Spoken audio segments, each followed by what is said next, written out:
The next 3 nights were an education in desire. Jade found herself rushing through her days, impatient with the waking world in a way she'd never been before. Work at the bookstore dragged. Conversations with friends felt hollow. Even her beloved true crime documentaries couldn't hold her attention.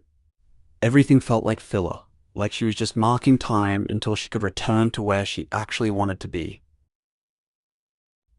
To him. She had started going to bed earlier and earlier. 8 p.m., 7:30. One night, she crawled under her royal blue sheets at 6 in the evening, claiming a headache she didn't have, just desperate to close her eyes and fall into the dreams where Freddie waited. And he was always waiting. The boiler room had become the meeting place, but it changed each night. Sometimes it was exactly as it had been, all industrial menace and dripping pipes. Other times it shifted into something else entirely. A cathedral made of shadows with stained glass windows depicting murders instead of saints. A garden where black roses grew from rust-colored soil and the moonlight had teeth. Once, memorably, a Victorian parlor decorated entirely in shades of crimson and midnight, with furniture that breathed. Show off, Jade had teased that night, running her fingers along a velvet settee that purred under her touch. You like it? Freddie had replied, lounging in a wingback chair like a king on a throne, his fedora tipped low and his bladed glove catching the lamplight. Admit it, you love that I can remake reality for you. I love that you're trying to impress me, Jade had corrected, coming to stand between his knees. Even sitting, he was nearly at her eye level. A big bad springwood slasher, creating dream worlds like he's courting me. Maybe I am, Freddie had said, his voice dropping to that gravelly purr that made heat pool in her belly. You got a problem with that? Not even a little bit. Their conversations grew longer, more intimate. Freddie told her about his life before death, before the murders that had made him infamous, his childhood in the asylum where his mother worked, raised among the mentally ill and violent, the rage that had always lived in him, looking for an outlet, the first time he'd killed and realized he was good at it. I'm not gonna lie to you and say I regret it, he told her one night, his ruined face serious. I don't. Those children, they were a means to an end, a way to hurt the parents who'd rejected me, ostracized me, looked at me like I was trash. Their fear fed something in me that had been starving my whole life. I'm not asking you to regret it, Jade had replied, and she meant it. I'm not here to fix you or redeem you. I just want to understand you. Why? The question had been genuinely curious. Because you're the most honest person I've ever met. You're a monster, and you own it. No pretense. No excuses. You are what you are, and you don't apologize for it. Do you know how rare that is? Everyone else hides what they really are, but not you. Freddie had stared at her for a long moment, and then he reached out with his ungloved hand, the left one that was scarred but human-shaped, and traced her cheekbone with surprising gentleness. You're going to make me soft, he'd said. Never, Jade had promised. But maybe I'll make you happy. Would that be so bad? He hadn't answered, but he pulled her into his lap, and they'd stayed like that for hours, talking and touching and learning each other's edges. Jade told him things she'd never told anyone. About feeling like an alien in her own life, never quite fitting into the world everyone else seemed to navigate so easily. About the darkness she'd always felt drawn to, the way beauty and horror seemed intertwined in her mind. About being lonely in a way that had nothing to do with being alone, and everything to do with being unseen.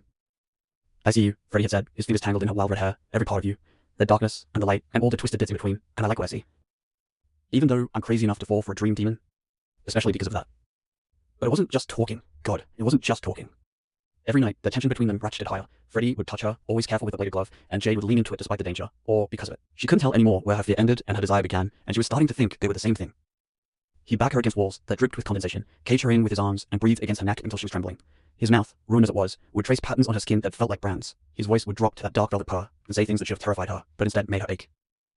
Do you know what I could do to you? He'd whisper, his blades trailing down her spine. How thoroughly I can unmake you, take you apart piece by piece until there's nothing left but sensation and need. Yes, Jade would gasp, arching into his touch. Do it, I want you to. But he always pulled back, always stopped just short of taking what they both wanted, and it was driving Jade absolutely insane. Tonight, she decided, was going to be different. She prepared for it like someone preparing for battle, a long bath that left her skin flushed and soft, her favorite royal blue nightshirt, but underneath it, nothing. Hair wild and loose, the way he liked it, and a decision, firm and unshakable, that she wasn't going to let him retreat this time. She wanted him, all of him, and she was done waiting. Jade slipped into sleep like diving into dark water, and the dream pulled her under immediately. The boiler room materialized around her, and she smiled at the familiar heat, the hiss of steam, the amber glow of the furnace. Freddie, she called out, and her voice echoed off the pipes. I know you're here. Stop working and come out. Laughter rumbled through the darkness, rich and amused. So demanding. What happened to that sweet girl who used to be polite? She got tired of playing games, Jade replied, turning a slow circle. 3 nights of you touching me and then pulling away. 3 nights of almost. I'm done with almost. Freddie stepped out of the shadows behind her, solid and real in that way dream things usually weren't. He was in his element here, powerful and dangerous and completely in control. The fedora cast his face in shadow, but she could see the gleam of his eyes, tracking her movements. Done with almost? He repeated, his voice dropping dangerously low. That sounds like you're about to do something stupid, Jade. Probably, she agreed, and closed the distance between them. Her hands came up to rest on his chest, feeling the solidity of him under the burned fabric of his sweater. But I've always been good at stupid decisions, and you're my best one yet. His gloved hand came up, blades resting against her throat. Not cutting, just there, a reminder of what he was, what he could do. You sure about this? There's no going back once we cross this line. You'll be mine, in ways you can't imagine, in ways that'll mark you forever. Promise? Jade looked up at him, and she knew her eyes were wild. Could feel the fever in her blood, the desperate need that had been building for days. Because I'm already yours, Freddie, have been since the first night, so stop trying to protect me from you, and just take what we both want. Something shifted in his expression, the last shred of restraint cracking. You're going to ruin me, he said, but it sounded like a prayer this time. Good, Jade whispered, and pulled his mouth down to hers. The kiss was nothing like she imagined. It was rougher, darker, more desperate. His ruined lips moved against hers with a hunger that bordered on violence, and she met it with equal ferocity. The bladed glove tangled carefully in her hair, angling her head exactly where he wanted it, while his other hand gripped her waist hard enough to bruise. Jade made a sound that was half gasp, half moan, and Freddie swallowed it, deepening the kiss until she couldn't breathe, couldn't think, couldn't do anything but feel. When he finally pulled back, they were both breathing hard. His eyes were burning, fixed on her face with an intensity that should have been frightening. "Your eyes," he said roughly. "How did I never notice? They're green. Not grey like I thought. Green like broken glass, like spring before it turns to summer. Beautiful and dangerous." "You're just noticing this now?" Jade managed, breathless.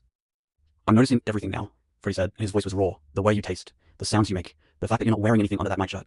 His hand slid from her waist to her hip, confirming his suspicion, and his grin turned absolutely wicked. "Did you plan this, little Jade? Did you come here tonight intending to seduce the big, bad dream demon?" "Yes," she said simply. "Is it working?" "Too well," Freddie growled, and then he was moving, backing her up until a spine hit the wall of the boiler room. The metal was hot against her skin, but not burning. Dream logic. Everything here was exactly as hot or cold, as painful or pleasurable as Freddie wanted it to be. And right now, he clearly wanted her burning. His mouth found her neck, teeth scraping against sensitive skin, and Jade arched into him with a gasp. The bladed glove traced down her side, over the curve of her hip, catching the hem of her nightshirt and dragging it slowly upward. The metal was cool against her overheated skin, a contrast that made her shiver. "Tell me to stop," Freddie said against the throat, even as his hand continued its exploration. "Tell me you changed your mind, that you're scared. Give me one reason to be the better man here." "You're not a man," Jade reminded him, her hands sliding up to grip his shoulders. "You're a demon, and I don't want you to be better. I want you to be exactly what you are." "Dangerous words, sweetheart. Then make me regret them." Something snapped in Freddie's control. Jade felt it like a physical thing, the last restraint shattering. His mouth crashed back to hers, demanding and possessive, while his hands mapped her body with a thoroughness that left her trembling. The nightshirt was pushed up and then discarded entirely, leaving her bare against him, and Freddie made a sound that was pure hunger. "Mine," he growled against her lips. "You understand that? You do this. You're mine. In dreams and waking, in life and death. Mine." "Yours," Jade agreed, past the point of caring about anything except the feel of his hands on her skin, his mouth on hers, the promise of finally having what she'd been craving. "Always yours." The boiler room shifted around them, responding to Freddie's will. The wall at Jade's back changed, softened, became something almost bed-like, while still retaining its industrial edge. Steam swelled thicker, creating a cocoon of privacy in the vast space. The temperature rose until sweat slicked both their skins, making every touch slide and burn. Freddie's clothes dissolved, because they could, because this was his realm, and matter was just a suggestion. Jade had one moment to appreciate the full sight of him, scarred and burned and powerful, before he was pressing against her, skin to skin, and coherent thought became impossible. "I should tell you," Jade managed, her voice shaky. This is my first." Freddie went completely still, his eyes, those burning predator eyes, fixed on her face with something that looked almost like shock. "You're a virgin?" "Is that a problem?" Jade asked, suddenly nervous. "Problem?" Freddie's laugh was dark and possessive. "Sweetheart, that's the opposite of a problem. That's a fucking gift. You're giving me something no one else has had. Your first time, your innocence, your trust."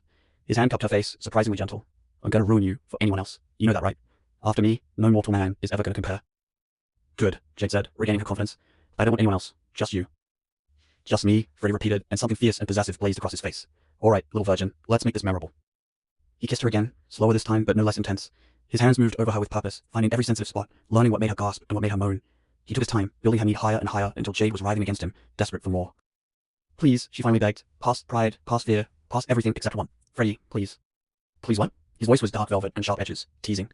"Use your words, Jade. Tell me what you want."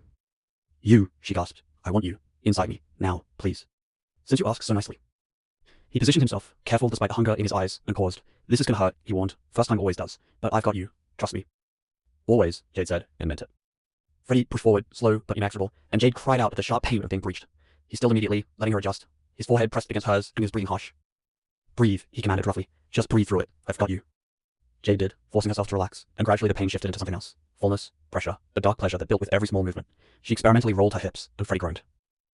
"You're killing me," he said through gritted teeth. "Do that again." She did, and he met her movement with his own, slow at first, but building. The pain faded entirely, replaced by a sensation that built and spiraled higher. Freddie's mouth found hers again, swallowing her moans as he set a rhythm that was perfect and maddening. "That's it," he encouraged, his voice rough. "Take what you need. Use me. Show me what you want." Jade did, meeting him thrust for thrust, her nails digging into his shoulders hard enough to mark even dreams. The pleasure built higher, tighter, until she felt like she was going to fly apart. "Freddie," she gasped. "I can't. It's too much." "You can," he growled. "Let go, Jade. Give me everything. I want to feel you come apart for me." And she did. The orgasm hit her like a freight train, ripping a scream from her throat as her body clenched around him. Freddie followed her over the edge with a sound that was almost feral, and for one perfect moment, they were completely synchronized, lost in each other. As they crashed through that peak together, something happened, something neither of them expected. The dream run shattered. Not broke, shattered. Like reality itself was glass, and their union had thrown a brick through it. Jade felt it ripple outward from where their bodies joined, waves of power that rewrote the rules of what was possible. The barrier between sleeping and waking, that fundamental divide that kept dreams contained, cracked wide open. Through Freddie's eyes. Because somehow she could see through his eyes now, feel what he felt. Jade saw the impossible. She saw the real world, her bedroom with its blue sheets and dark curtains, her body lying peacefully asleep. And she saw something else. A way through. A bridge that hadn't existed before, built from their connection, from the intimacy they just shared, from the bond forged when Jade had given Freddie something precious and irreplaceable. "Holy shit," Freddie breathed, and his voice was filled with wonder and horror. "What did you do?" "What did I do?" Jade managed, still trembling in the aftermath. "I didn't do anything. That was all you." "No," Freddie said slowly, pulling back to look at her with wide eyes. That was us, together. Jade, do you understand what just happened? Not remotely, she admitted. Freddy laughed, but it was shaky. You broke the rules. We broke the rules. That thing we just did, that connection we just made, it created something new. A bridge. A way for me to cross over. Jade's mind, still foggy with pleasure, took a moment to process that. Crossover? You mean into the waking world? Into your waking world, Freddy corrected. I can feel it. The path between your dreams and your reality. It's there now, because you invited me in so completely that the universe got confused about where I end and you begin. He shook his head in disbelief. In all my years as a dream demon, I've never heard of anything like this. You just rewrote the fundamental rules of my existence. Is that bad? Jade asked nervously. Bad? Freddy stared at her, and then he started laughing, really laughing, with genuine delight. Sweetheart, it's fucking incredible. Do you know what this means? I can come to you, really come to you, not just in dreams, but in flesh and blood and bone. I can be with you in every way that matters. You want that? The question came out smaller than Jade intended. To be with me in the real world too? Freddy's expression softened, and he cupped her face with both hands, careful with the bladed glove. Jade Anderson, you impossible, wonderful disaster of a woman. I want everything with you, every moment, every world, every version of us that can possibly exist. He kissed her, gentle this time. You gave yourself to me completely. Let me return the favor. Let me be yours, in dreams and waking both. Tears pricked Jade's eyes, and she blinked them back furiously. That's the most romantic thing anyone's ever said to me. I'm a romantic demon, Freddy said with mock seriousness. Didn't you know? You're my demon, Jade corrected, and I'm keeping you. Good, Freddy said, because you're stuck with me now. That bridge we created, it goes both ways. I can come to your world, but you can also dive deeper into mine. We're bound together now, Jade, really and truly bound. I'm okay with that, Jade said, and discovered she absolutely meant it. Being bound to Freddy Krueger, Dream Demon, and Nightmare King felt right in a way nothing else ever had. They stayed like that for a long moment, wrapped around each other in the shifting dreamscape, basking in the afterglow of what they'd done. The boiler room pulsed around them, warm and alive, responding to their combined will now instead of just Freddy's. I should let you wake up, Freddy said eventually, though he didn't loosen his hold on her. It's almost morning in your world, and you need rest. I'm resting, Jade protested. I'm literally asleep. Your body is, your mind isn't. Come on, let me take care of you properly. He withdrew carefully, and Jade made a small sound of protest at the loss. Freddy smiled at that, pleased and possessive. Don't worry, I'm not going anywhere. Not anymore. He helped her back into a nightshirt with a gentleness that contrasted beautifully with the roughness of their lovemaking. Then, he lifted her easily, cradling her against his chest, and the boiler room shifted one more time. The industrial nightmare softened into something almost comfortable. The bed appeared, wide and covered in blue sheets that matched her waking world perfectly. Freddy laid her down carefully, and Jade was surprised to find herself actually tired. The good kind of tired, where your body is sated and your mind is peaceful. Sleep, Freddy commanded softly, stretching out beside her and pulling her into his arms. Real sleep, this time. I'll keep the nightmares away. You are the nightmare, Jade mumbled, already drifting. Not for you, Freddy said, and his voice was the last thing she heard before true sleep claimed her. Never for you. When Jade woke in the morning, sunlight streaming through her royal blue curtains, she felt different, changed in some fundamental way. Her body was sore in places that made her blush, and she had marks on her skin that shouldn't exist from a dream. But more than that, she felt connected. Like a part of her was still in the dream realm, tethered to Freddy even in waking.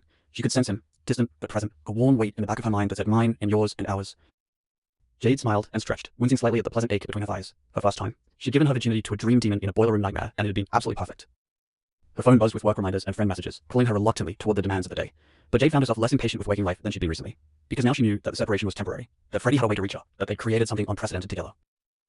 As she got ready for the day, Jade caught her reflection in the mirror and paused. Her green eyes were bright, almost glowing. Her skin had a flush that spoke of satisfaction, and there, on her collarbone, was a mark that looked almost like a burn but didn't hurt, shaped vaguely like fingers.